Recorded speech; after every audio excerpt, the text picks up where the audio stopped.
Yo, yo, yo, what is good, everybody? Welcome back to another episode of NBA to the Galaxy Pod, presented to you by DSM Media, as well as your host, myself, Slim, aka the People's Champion. You can follow me on X at R2R30111.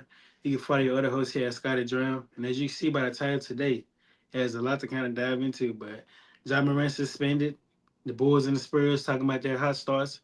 And we're going to also do the weekly Who You Got segment, getting back in the flow of that. I know you guys didn't catch us last week, but we did do one the week before that. But my guy, Scotty, and myself went out of town to enjoy ourselves. But the NBA season will be like 8 games in, has not been disappointing. I will say it's been very entertaining and a lot of marquee matchups. But before we dive into the topics, my guy, Scotty, how are you doing on this fine Monday, my brother? Happy Monday, my brother. I'm doing just fine. Getting back to it this week. Back to work. Back to the pods. Back from vacation. So I'm feeling Yeah. good. I'm feeling rejuvenated to be on here with the People's Champ. Self acclaimed People's Champ here. But I'll buy into it. I'll vote into it. I approve of the nickname, my man. But I'm happy to be here with you, bro, on this fine Monday. We'll dig into a lot of what's going on around the league, and then hopefully later this week we'll dive back in and kind of recap this week and keep it moving forward with the pod from here, man. But I did want to shout it out. You mentioned it to me via text yesterday. 200 subscriber mark was reached recently, which is obviously huge for the pod. Yes. So to the people that are viewing right now, thank you for always. And if this is your first time joining, welcome. But thanks for always tuning in, always hitting that like button, and more importantly, hitting that subscribe button and keeping those notifications on so you're notified every time we go live. We appreciate each and everybody that taps in and views the show, comments on the show. But yeah, Slim, I'm happy to be. You can tell I'm rambling a little bit. I'm juiced up today. So let me throw it back to you, my man, before I just keep it going here. But I'm happy, brother. Yeah, that's what's up, bro. I just want to also piggyback off that. I'm glad you reminded me of that, bro, because it totally slipped my mind. Man, we was stuck at like 197, 198 for a long period of time, Chad. But we finally got over the hump and got 200 subscribers. So shout out to all you guys. Shout out to our loyal day ones, D-Rab, Martian. All you guys been here since day one. This is me and my guy Scotty linked up and started this. And we don't take it for granted. It's only up from here. And yeah, like Scotty said, make sure you guys, if you're new here, this is your first time, subscribe and turn our notification buttons on. I mean, it's free. Why not do it? Show some love and support. But yeah, man, appreciate everybody for sure. No, very well said, my man. But with that being said, I know you did a couple shows last week. It's been a minute since we got together, so we got a little bit of catching up to do. Where do you want to start this week, Slim? Man, let's talk about the John Morant situation, man. My brother just got a 1 game suspension. And yeah, it's a perfect way to start the pod on John Morant. So John Morant was suspended 1 game for conduct detrimental to the team. Very, very interesting. It came after a 1-7. Yeah. Let me see. 117, 112 loss to the Lakers, where he shot 3 of 14 from the field, 0 for 6 from 3, and scored 8 points. Post game, he told reporters, "Go ask the coaching staff. According to them, probably don't play me." Honestly, that's basically what the message was. New head coach, I don't know how to say this dude's name, but he reportedly challenged John Morant after the leadership after the game. And John Morant's response in the locker room was viewed as dismissive. This kind of adds to his past discipline history, including a 25-game suspension in 2023 and several fines for his behavior since. Man, honestly though, I was the best way to get caught up on this stuff is X, bro. Like they kind of keep you up to date with a lot of stuff.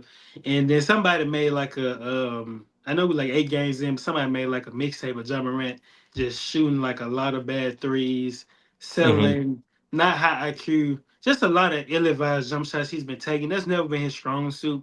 But I guess he's trying to prove that he can be a respectable three-point shooter. But Yeah. he's been very much so struggling this year from three-point range. And there was also a picture during that game against the Lakers. He was kind of distanced from the huddle. Like everybody else was over there. And he was kind of like in the back just watching those guys. But Yeah. I just find it to be interesting, man. A 1 game suspension for something like that. you start to wonder, is this going to be like the pattern of the Jimmy Butler situation again? You know, where John Morant try to find his way up out of Memphis and just start a new destiny. You know, you never know. But nonetheless, man, I find it to be very interesting, and it's going to be an interesting topic to discuss. So, yeah. Yeah, no, I think that's a great way to lead into it, Slim. I appreciate you, covering all of that from the top. Mhm. It's interesting, man. It leads me to this place with John Morant where I do just have like a couple questions, like where are we at on the John Morant like trajectory scale or Yeah. potential? You know what I mean? Like where are we at on his career path right now? And is it to the point where he's 26 now? He needs to grow up. Is it one of those? Is it that he needs a new fresh start? Like you mentioned, is he going to force his way out of Memphis? Obviously, maybe the new coach is not a good mix, but you just fired the other coaching staff because of John Morant and this core group, right? Not saying that Job wanted, Coach Jenkins out, but he was part of the team that was there before that coach was fired, and he's part of the team after that coach was fired. So you've already changed coaches. You can't do that again.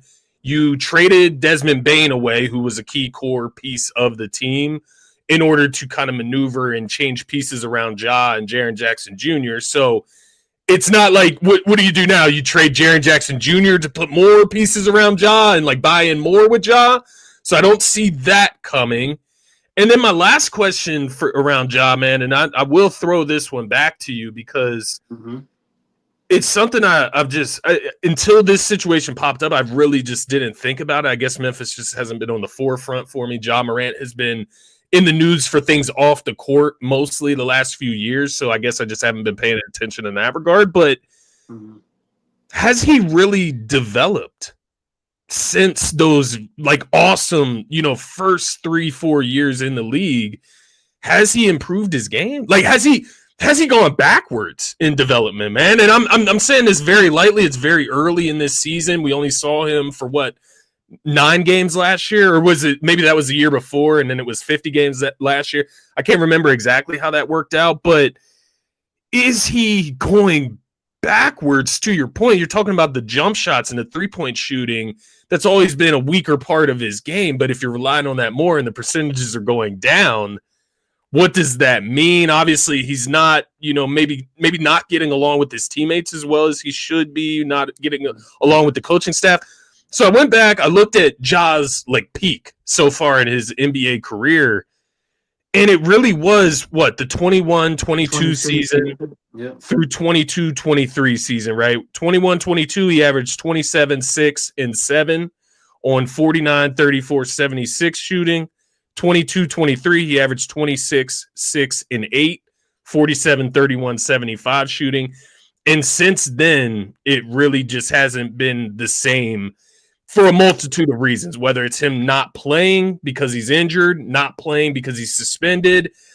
And then now you get to this situation this year where he's beefing with the coaching staff. It's in the public. He's saying these comments out loud, which you can't. That's not a way to build a working relationship with your new head coach, by the way. Like throwing him under the bus immediately to start the season. So, yeah, it leads me to this place where like Ja needs a fresh start. He needs to get out of there. But where are you personally with Ja right now? Is it just like grow up, get over this shit in Memphis and figure it out? Or is it on Memphis to figure it out and get him out of there? Like, where are you at with Ja in this situation?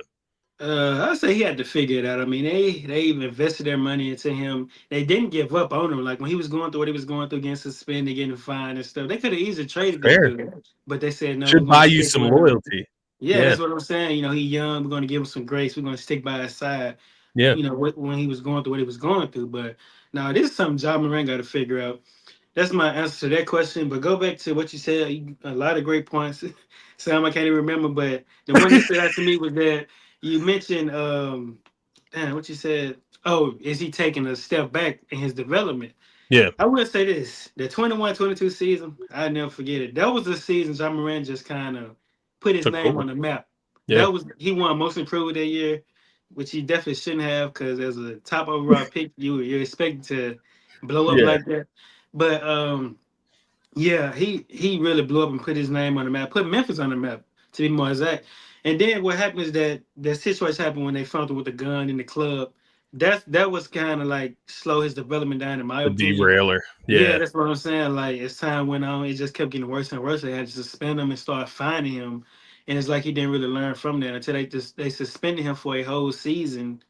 I think that was the 23-24 season. They suspended him for a whole season. Yeah. He didn't Yeah. play. But yeah, but I would say this: the end is out with John Moran and the Grizzlies. I don't like this dude. I'm man enough to admit it. I'm talking about Dylan Brooks. Okay. I will say this: ever since Dylan Brooks left his team, their identity has been very, very questionable. Very questionable.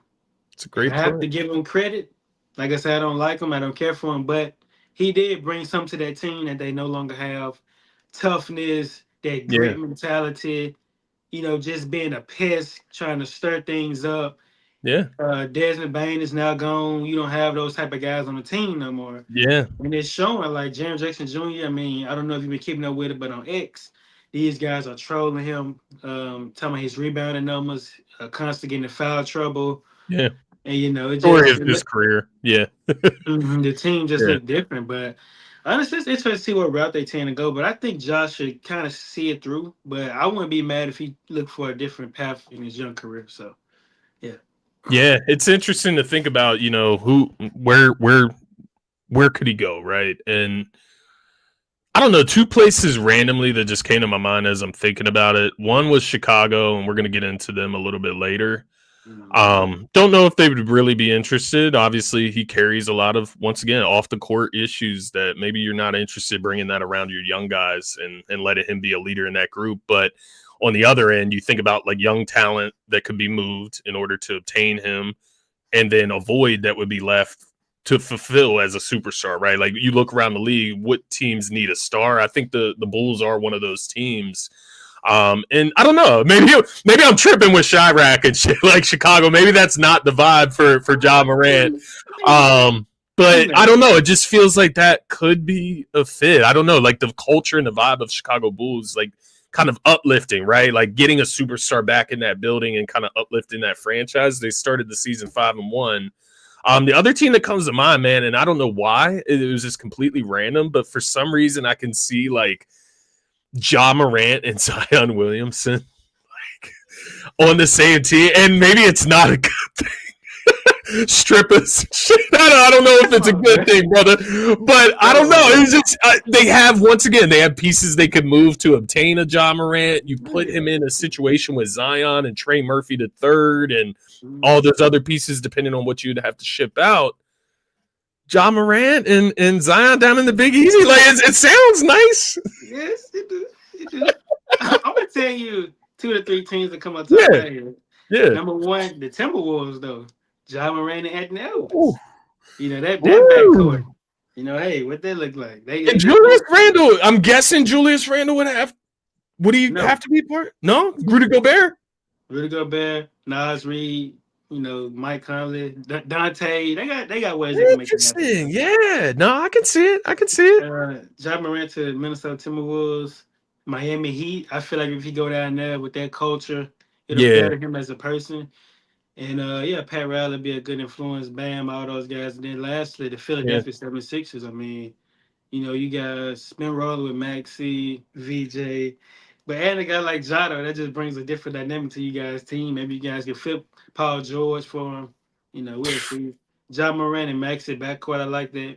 VJ and Jerry McCain coming off the bench. So That's interesting. It's interesting. I'm not going to say I'm against it. It depends what they would have to give up ultimately. yeah. Um, there's something with the Sixers to keep an eye on as we do approach the trade deadline is that Clippers 2028 first round pick that is extremely valuable, obviously.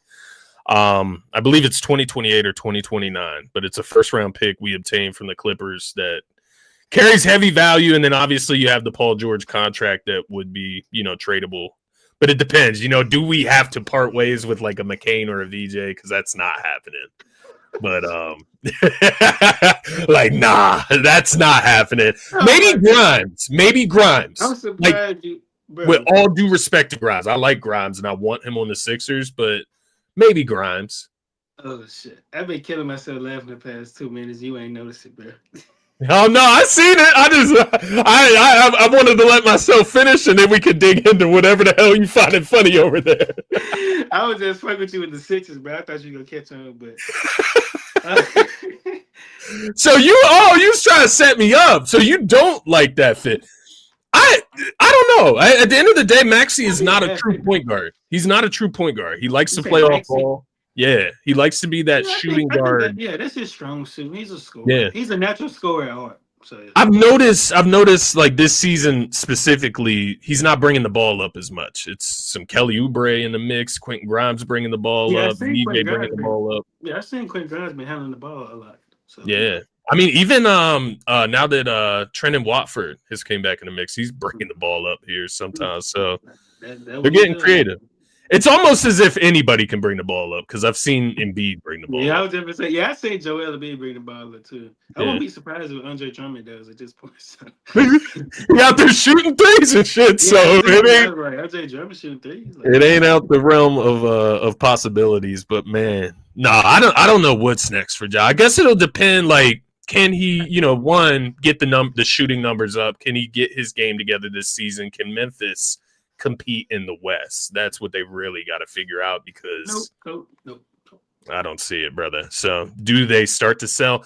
A guy that sticks out from their team, man, Santi Aldama. That dude, he's a quality player. Like, I feel like he is a highly you could get a lot for him even as a role player, I feel, if they decided to move off him. I don't think they will, but he Yeah.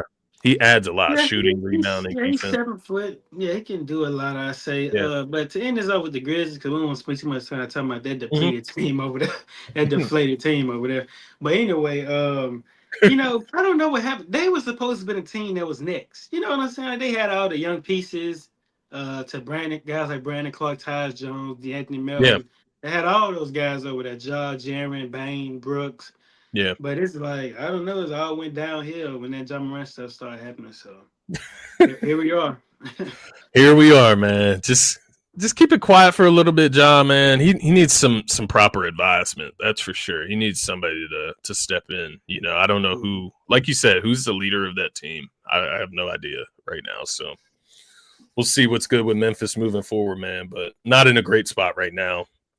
Coming off they lost yesterday, I think, with him suspended. They lost to I want to say the Rockets, but we'll see how it plays out, though, brother. What do we got next on the slate, my man? Oh man, probably my favorite topic of the show. Brought up Miles Turner of the Milwaukee Bucks. Man, let's talk about him. A Yeah. guy that you're a guy to be exact. I mean, go back to watch the Free This Ball guy. podcast this past off season. I mentioned him numerous of times. I was like, man, this dude is really making me upset with some of the comments he's saying towards the old team because bro, we see this a lot, specifically in the NFL. When guys move home, bro, they always have to throw their teammates, coaching staff, the fans under the bus. Like, just let Yeah. bygones be bygones, bro. You moved on. I'm pretty sure they moved on as well. Yeah. But let's talk about Exactly. Miles Turner here. Just a few of his comments. I'm gonna start from the off season. So Miles Turner said, Pacers fans, there's a lot of people that wanted me off the team, and now they got what they wanted, and they're still complaining. Me myself personally, I didn't see no Pacer fan complaining when he was going off the team, but hey, maybe that was just me. Yeah. And then he also mentioned that he also claimed that the Pacers front office changed their mind about keeping him after the finals run. You know what I do respect, my son? You didn't have the best final series, so in saying that, you can't really get mad for them for kind of just pivoting towards a different way. To be fair, they thought you was gonna have a more of an impact than you did, but you didn't, bro. So hey, maybe they promised you a max contract, whatever the case may be, but you just did not perform to the levels that they expected you to. So hey, that's that. And he also here's the thing that they got me, bro. On leaving the Indiana Pacers, he said, for me, ultimately it was about staying competitive. What do you mean by staying competitive? Bro, it's no secret that Tyrese Halliburton is going to be out all season long. You still got some good pieces there. You got Pascal Siakam, Obi Toppin, Yeah. TJ, Maldorin, Neesmith. You still got your core group of guys except Halliburton. So how can you guys not stay competitive? Like, he's the guy that put you guys over the hump. You can still be in the mix of things, but he wasn't gonna just go all the way to the finals again without him. But you can still be competitive, I say, if he were to return to that same team. So that's that. But here's the thing that really that really grinded my gears, bro. It was just a few days ago that he said this. He was on a podcast. Now he with the Milwaukee Bucks. He said that don't get me wrong, this can be kind of taken out of context if you don't watch the full video. Yeah, But it I think is I what know it is, what you're bro. talking about. Yeah. He said Tyrese knows he's protected. He can talk his shit because he got backup.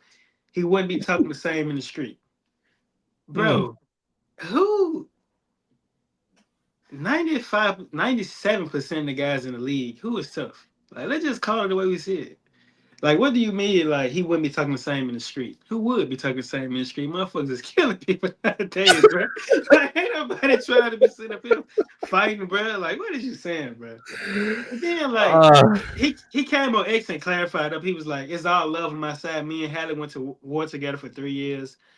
And it's like, whatever, bro. I think you said that because you figure what you said just was kind of crazy. Like, the way I look at it, bro, to sum this up on my end, is that just let the bitterness go, bro. There's no reason to be bitter towards this organization. They took a chance on you when you was young. I think he came to the league when he was around 18, 19. You've been there for like 10 years, if not similar to that. And so it is what it is. You made a lot of money in Indiana. And, bro, the Milwaukee Bucks just gave you a max contract. So what did you keep bringing these guys up for? Like, and also, I did my research. Miles Turner has I think he had a section in the stands at the arena just named after him or something like that. that would So I make mean, sense. Yeah, yeah, like, but for as that's long all as I he's have to been say. there. Yeah, Yeah. for as long as he's been there, that would make sense. Yeah, no, a lot to unpack. It's funny. I just want to start with you calling this man my guy. It's this like running joke. I don't want these new viewers to not be informed on how this kind of played out over the last couple of years on the pod. To be clear, my man Slim picked Miles Turner to be the Finals MVP this last NBA Finals trip for. So that is indeed Slim's guy. To be clear here, but nah. To be fair, he ain't lying, Shay. He's not lying. Nah. We I don't know. We like to pick on Miles Turner on this podcast for some reason. He picks on he puts himself out there though. He puts himself in these Yeah. situations because you're saying these things that like truly just do not like matter for one, and No. secondly, you're on a new squad. Why are you Yes. still talking and thinking about the Pacers, man? But No.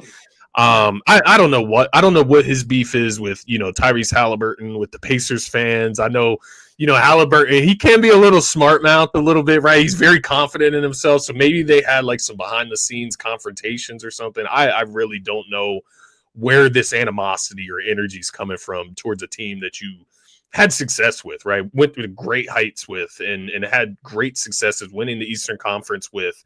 In a season where, let's be honest, were they expected to? Like, no, they were overachieving in a sense based on expectations. And so to that point, that was a very special group that they were able to put together and make and have the success they had. So to kind of just spit on it the way out is just really weird to me as well, man. A lack of loyalty, I guess you could say. Yeah. Now on the other side, to be fair, with the way the Pacers look right now, I just was looking at their injury report for the game tonight against the Milwaukee Bucks. Ironic enough, no Johnny Furphy is probable. Ray J. Dennis questionable. Andrew Nembhard out. Benedict Mathurin out. Tyrese Halliburton obviously out. T.J. McConnell out. Obi Toppin out. Rookie Cam Jones out. So this roster is depleted, to say the least, and it obviously starts with Halliburton being out for the season after that Achilles tear, right, in the postseason. Mm-hmm. So in that regard, to stay competitive, it's fair to go to the Bucks. And with the way the Bucks have started the season, I've seen Doc Rivers getting a lot of compliments with the way he's been managing this roster so far. So the Bucks, Giannis, you have your superstar, you fill in the margins elsewhere, and I guess you could say he has a better chance to compete this season. I don't think that's unfair to say, but it is. Like, did he know these injuries were going to happen to Indiana? Did he know all of this was going to play out like this? Hard for me to believe that. But I guess what I'm trying to say, it's easy for Miles Turner to laugh right now, right? with the way the Mhm. situations are. It's Yeah, very easy for him to open up his mouth and say, I told you so, or whatever message he's trying to get across to Indiana and Indiana's fan base. Um, but no, kudos to the Bucks. I mean, they're playing some good basketball right now. Doc Rivers maneuvering with them. But Miles Turner, man, 6 games started. I'm not trying to be petty, man, but he's not even averaging double figures for the Bucks. You know, like there's nine guys on this. 9.8. There's 9 guys on this roster that average double digits. He's not one of them. He's not shooting the ball particularly well, neither, though. Not to 39% be from the petty. field. I think he'll get there. Obviously, Yeah, he'll get 34% from three double point digits. range and But 50% from the free throw line. 45% from 2 point range, but it is what it is, though. Like, we'll I see. just find it to No, be I'm interesting. being petty there for sure. Hey, I would be petty too. But the reason I said that's your boy because you took up for him. You said that he was always in trade rumors every year, and then me and you got into a conversation about this off the book. I was like, well, It's it's like normal in my opinion to that's be in rumors. exactly, and it comes down to, is it the fan base putting you in trade discussions, or is it the media? And then on the other side of that, even who are you in trade discussions for? Is it somebody that is clearly better than you? Then you can't get mad about that. Like, you know what I mean? Like, I can't get mad. Like, if I'm Miles Turner, I can't get mad if I'm getting fucking traded in a package for Luka Doncic. You know what I mean? Like, I can't be upset by that return in equity to this Yeah, former but association. So yeah, no, but to be honest, you know what? Though, a guy like my son, he gives me the impression he would be. you would So you would be he would offended. be upset I mean, that delusional yeah, to say the But least. hey, that's that though, bro. I mean, he got the bag, so I don't really see a reason to keep bringing Indiana Exactly. Pacers up, bro. Just let bygones be bygones, man. You guys Exactly. are 4-2, and are they going to Indiana tonight, or are the Pacers going to them? It's in Indiana, so Milwaukee's traveling. Okay, Yeah. well, I'm pretty sure they're going to honor him and do the right thing by him. Although he's been throwing them under the bus, they're You think going so? to, You think they're yeah, gonna? They yeah. should. I mean, yeah. He's been there for like 10, 11 years. So I don't see why they wouldn't. So, but It if it would be was me really though, petty if they didn't. But well, see, I would honor him, and I'd be petty by playing some of those clips at the end of the introduction that he's been saying. That's what I would do. But it just be, yeah, play the clips of him talking shit and then just say thanks for mhm. everything, Miles. Nah, but You got to get that's the dub though if you're going to troll him. You got to get the W tonight if mm, you're going to troll. And I don't know if they're well, in I good don't know position about to that. do You that, never know but though. Never know. we'll see. We'll see. Milwaukee isn't. They're not world beaters by any means. So Mm. we'll see how it plays out. But yeah, Miles Turner, he's a character to say the least. Yeah. Yeah, yeah. But Where do you want to go next, my man? hey, we can kind of pivot around the league for a little bit, see what's Yes, been sir. going on throughout like 7 games in. See what's been going on around the league, man. Yeah, man. You look at some of the matchups this week. I think it's a good way to kind of take us around the league in a sense and just discuss some of the action that's been going on, some of the injuries that have taken place. Obviously, we just discussed Milwaukee and Indiana. That's kind of going down tonight, but we also have the Dallas Mavericks visiting the Houston Rockets. And the reason I point that out, obviously, you have the Anthony Davis injury that's occurred. He's going to be out of the lineup for a little bit, so room for guys like PJ Washington, Cooper Flag to Mhm. step in and kind of increase their role, which they've done to an extent. I've seen so far. I think Dallas played on Saturday night, and I watched that game. Yeah, against the Pistons. I think they lost to the Pistons nonetheless, but Mhm. got to watch them play, man. But obviously the AD injury, man, and then you think about Kyrie coming into the season injured. How are you feeling about Dallas to start this season? Cooper Flag, he got off to a little bit of a rocky start, but he's kind of picked up play of Yeah. late. He's starting to look more like what we expected. How are you feeling around the Mavericks right now, man? Well, I say to be fair though, bro, like with Cooper Flag, it's really not his fault in a sense because why is he the starting point guard on that team? Really weird. Yeah. That makes zero sense to me. I didn't watch him a ton at Duke, but I'm pretty sure he Yeah. wasn't just handling the rock like that. Now he can handle it, but not He's a to the playmaker, but no. yeah, Yeah. not to the level of like a point guard in the NBA. But it just goes to show you, like Jason Kidd said it best that they don't have a point guard, and that's kind of shots being thrown to D'Angelo Russell. But we all know how D'Lo is, and no need to discuss, Yeah. how he is. But No. I, I say that, but then also it's crazy how Gafford just came back and then AD goes down. Like Yeah. you get one of your bigs back, then one of your Then other you bigs. lose another. Yeah, but Shit sucks. it's just a figuring that process for them. Clay Thompson, man, bro, he has been struggling, bro. Like, Yeah. yeah, some of his shots Too they caught just up. like, Too caught up in Meg the Stallion. I hey, feel. I Meg, mean, it would be yeah, distracting, bro. yeah, Like to say the least. Meg can put that stallion on them. They say, but yeah, that's that. My brother has been struggling, Uh, and yeah, it's been a rough start for those guys. They 2-4 right now, and they probably end up losing tonight. But I feel like with Cooper Flag though, he can still just keep learning and building for himself, and then yeah, hopefully you will hope that's that a good stuff. AD Yeah. comes back, and then they just kind of build that togetherness and just try to compete as much as they can. But I want to put this out too, bro. Why? Yeah. No, actually, no. Just go ahead, cause I don't want to like skip. You can go ahead with the next game. Yeah, I'm gonna Oh wait. no, no. What were you gonna say? I'm curious. Now I was gonna say the Timberwolves and the Nets play today. Oh yeah. Why is this being streamed on Peacock? Like, I don't Good understand. question. Wow. Good question. Yeah, I did not even notice that was the game on national television. But yeah, wow, that is disgusting. And Shut up. The Nets just played the Sixers yesterday, so they're on the tail end of a back to back, and they're going to They- play the Wolves tonight without Ann Edwards. So They're 0-6 right now. it's going to be an ugly basketball game, to say the least, man. Yeah, I have no idea why that is on Peacock, brother. Because there's a few other matchups. I mean, I mentioned Dallas and Houston. We got Detroit and Memphis tonight, which I think is interesting. Detroit basketball. Yeah, they've started the season pretty well. Jalen Duran, Cade Cunningham, obviously. Um, the Lakers at Portland tonight, man. I think that Ooh, is a very interesting one. Obviously, Portland started 4-2 on the season. Lakers they have got won Drew 3 in a Holiday. row. Luca getting healthy, getting back into Yep. the groove of things. How do we feel about the Lakers, man? Still Hey, no LeBron, but hey, Austin Reeves, Austin 30 points per game. Reeves. Yep. He hit the game winner against Minnesota last week. He been Is doing the this damn thing good? over there. Is this good for them to be playing like this without LeBron? Like, is this going to be Absolutely. beneficial going forward? Yes. That's what it Yes. feels like. Yes, because you can see what you got before you trade him. But nah, but hey, that's what's up, Hey, man. that was Getting a back good one. together this. And yeah, I seen JJ Redick bench DeAndre Ayton in the second half of the game. I forget who they played, but he benched him for Jackson Hayes. Jackson Hayes been pretty solid. I know last night Athletic, he had a pretty good game. rim protector. He even Yeah. made a 3-pointer yesterday. I was Mm, like Jackson Hayes, shooting threes. But okay.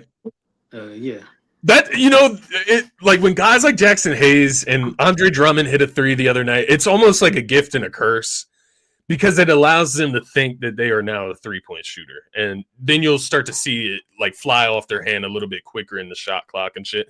I've just noticed it with Andre Drummond. It's like he made one, and now you think you can shoot, he with 12 seconds left on the shot clock. Like, nah, that's like 3 seconds left on the shot clock.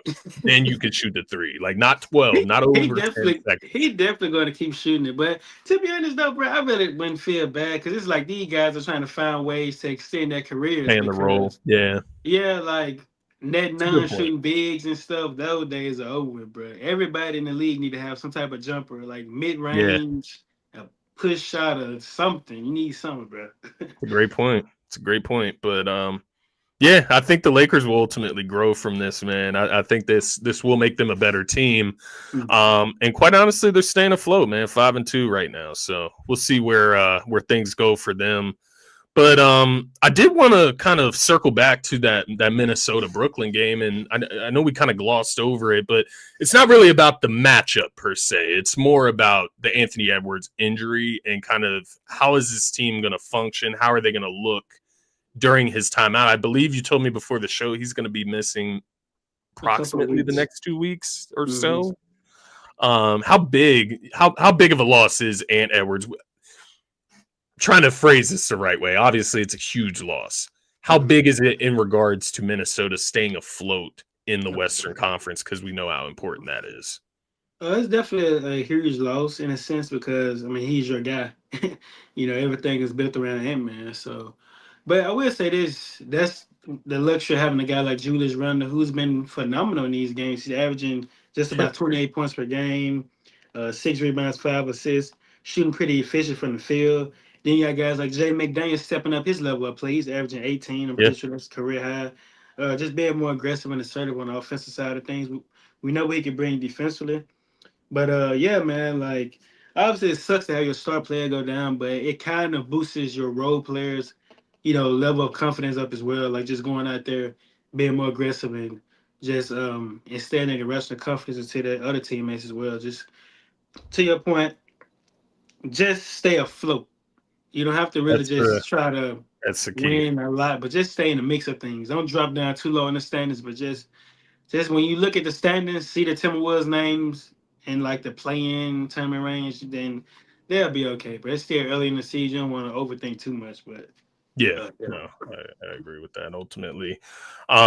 So I guess, the only, and you can correct me if I'm wrong here, the only other injury situation I'm thinking of right now is, and this is kind of in reverse, it's kind of a good thing, but Paul George, Jared McCain should be returning to the Sixers lineup this week as well. So I know we got a matchup with Chicago tomorrow night, which is going to be huge. Obviously, both teams 5-1 to start the season.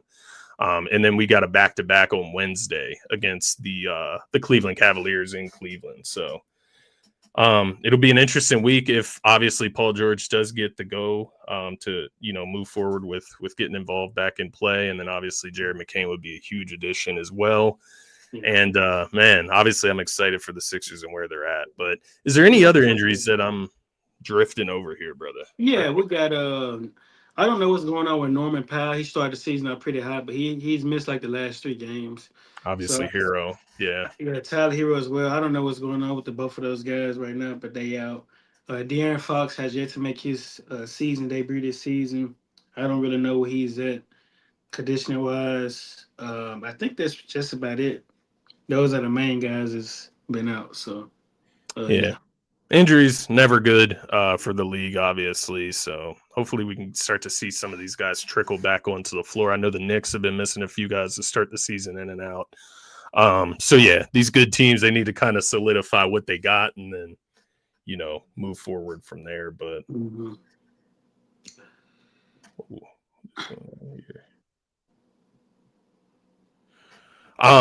my bad, I just spaced out there. My bad, brother. To finish out the show, we got one more segment, my man. Who you got segment? You want to get us started there? Yes, sir, man. Whose success is more sustainable? The Chicago Bulls, who has got off to a red hot start this season, they're 5-1. I want to say, yeah, they 5-1. And yeah, man, Josh Giddey has been phenomenal all season. Nikola Vucevic, he's been solid. Kevin Herter, Ayo, Matisse Buzelis, all those guys been pretty good playing together. And then on the flip side of that, the San Antonio Spurs, man, they had a very, very good season thus far. Dylan Harper, I love what I've been seeing from him. A lot of people has been comparing him to Manu Ginobili. Wimby, he's been a beast, and that's a scary sight, man. And I know he put a lot of fear in people's heart. And Devin Vassell, Stephon Castle, all those guys been doing their thing. But the fact of the matter is this, bro. Both started the season out strong, right? And it's crazy how both of them lost their first game yesterday. But the fact of the matter is, who do you got sustaining? Whose success is more sustainable between the Spurs and the Bulls? Who you got?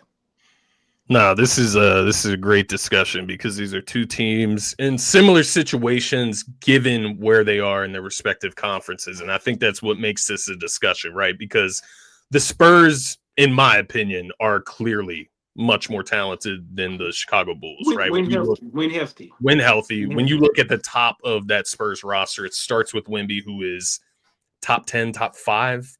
We'll discuss this as the season goes on, where Wemby ranks amongst the best. But he's obviously ascending right now into one of the better players in the NBA. And so with that point in mind, I think just thinking on talent level, the Spurs are better, right? But are they good enough in the Western Conference to sustain a playoff spot? That's a good compared to the Bulls in the Eastern Conference. And that's what makes it an interesting discussion. So looking at, the Bulls so far, 5-1. Josh Giddey, 22 points, 9 rebounds, 9 assists per game, 41% from the 3-point line. Ayo Dosunmu shooting the laces off the ball right now, bro. 58% from the field, 48 from three, 85 from the free throw line. Is that sustainable? That's what I'm looking at Yeah, here, right? yeah. 16 points per game on 58, 48, 85 shooting. You go down to the second-year man, Buzelis, 16 points per game, 4 rebounds, 49% from the field, 41% from three. So it's like, yes, they have some young talent that is really developing right now and is really, really starting to, to rise, right? I guess is the best way to put it. Then I go to the Spurs. We got Wemby, 27 points per game, 14 rebounds, 3 assists, 5 blocks per game for Wemby so far. Stephon Castle, to your point, 20 points per game, 6 rebounds, 5 assists.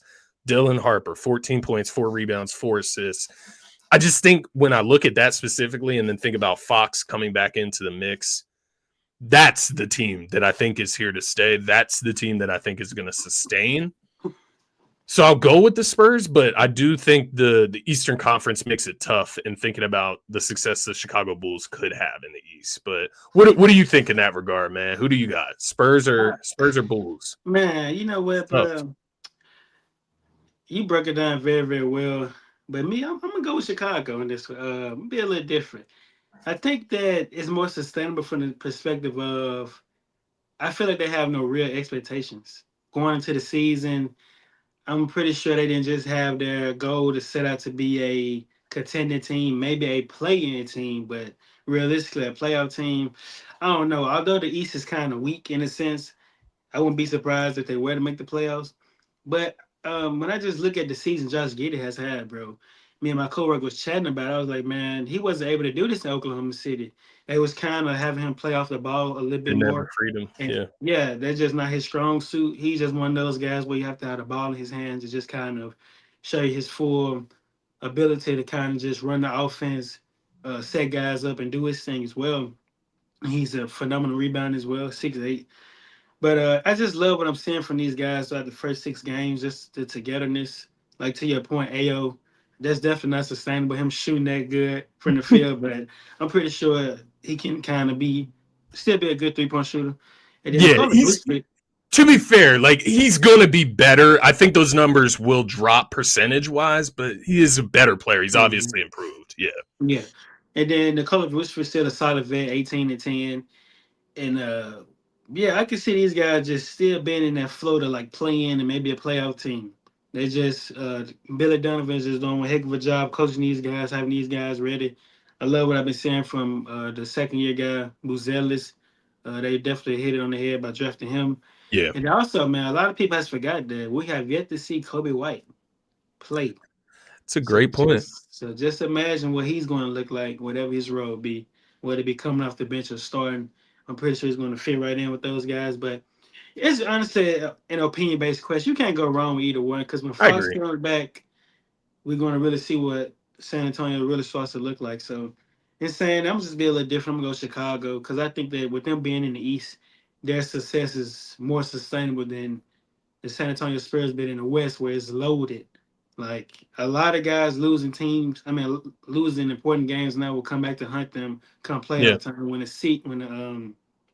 standings and all that is finalized. So yeah, I'm it's gonna go fair. Chicago.